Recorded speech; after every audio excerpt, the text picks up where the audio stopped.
به توجهی نسل نو به فرهنگ و اصل خود، ساکن 76 ساله کلاب اصلبی شریف را به تشویش آورده است. او نگه داشتن فرهنگ شرق را اصلی زندگیش می‌پندارد. ما در دوره گلوبالیزاسیون، دوره جهان شویده قرار داریم و این عصر ما عصر تکنیک است. چقدر که آدم گذشته خودش، فرهنگ خودش داند، همین قدر جهان بینیش وسیع می شود. هست جوانایی که گذشته خود را نمیدانند به کس علم میکنند. اصلبی دانشگاه خوانده است. 6 فرزند را به وای رسانده صاحب کسب کرده است که بعضی از آنها صاحب نبیره هستند. میگوید با محبت عائله برپا کرد زیست و فرزندها را در چنین فضا به وای رساند. محبت، عشق میگن، عشق فقط همون عشق زن و مرد نیست. عشق در زندگی است. عشق در دوستداری وطن است، ملت است. او آموزگار بوده است. شاگردانش در مقام‌های گوناگون دولتی کار می‌کنند. در آوان شوروی یکی از زن‌های فعال کلاب بود. در مقام‌های گوناگون حزب کمونیست کار کرده است. آنچه در او تغییر نیافته است همانا ظاهراً و باطناً به عنعنات ملت خود وفادار ماندن است. هر یک ملت به خود لباسی خاص خود را دارد و از همون سر لباس آدمای فرهنگی جهان میدونه که این به کدام ملت منسوب است. ماه سپتامبر سال 2015 برای حج برای انجام یکی از 5 رکن اصلی دین اسلام رفت. او قرار کرد که این رکن مهم اسلام را با پیراهن اطلس انجام بدهد که یک واقعه نادر بود. در طواف خانه خدا همون روز اول رفتگیمون وقتی که جیده در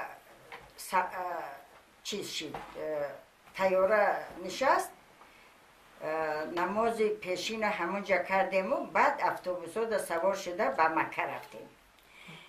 دیگر راستش که از زمین شوق بسیار به همراهانمون نگاه نکرده، یک 4 نفر زن خودسرانه اگر دویم هم خودمون برای طواف خانه خدا رفتیم و در همون وقت من با لباسای ملی خود با همین لباس شرکت ورزیدم. اصلبی میگوید مقصدش نمایش دادن توان زن تاجیک و قدرت او بود. شکست این پندار بود که گویا زن تاجیک از یک ملت حقیر و کوچک است. ما را ملت کوچک میگن. اصلا من به همه عباره ملت کوچک قاطعا مقابلم. ما کوچک نه، ما ملت بقوت‌ترین در جهانیم. با عمل این زن تاجیک مسئولین حج در عربستان سعودی مخالفت نکردند. برعکس به احترام مناسبت میکردند و من از این فخر میکردم که من تاجیکم. اصلبی شریف آور در آوان شوروی نیست که نظامش سخت بود. هنگام سفر به کشورهای دیگر همیشه لباسی ملی به بر میکرد. با این فکر که در میان دیگر ملت‌ها از او نیست چون نماینده مردمی خاص پذیرایی شود. وقتی که در همون سر لباس مرا میدیدن میگفتن که تو از کجایی؟ همیشه سوال میتن.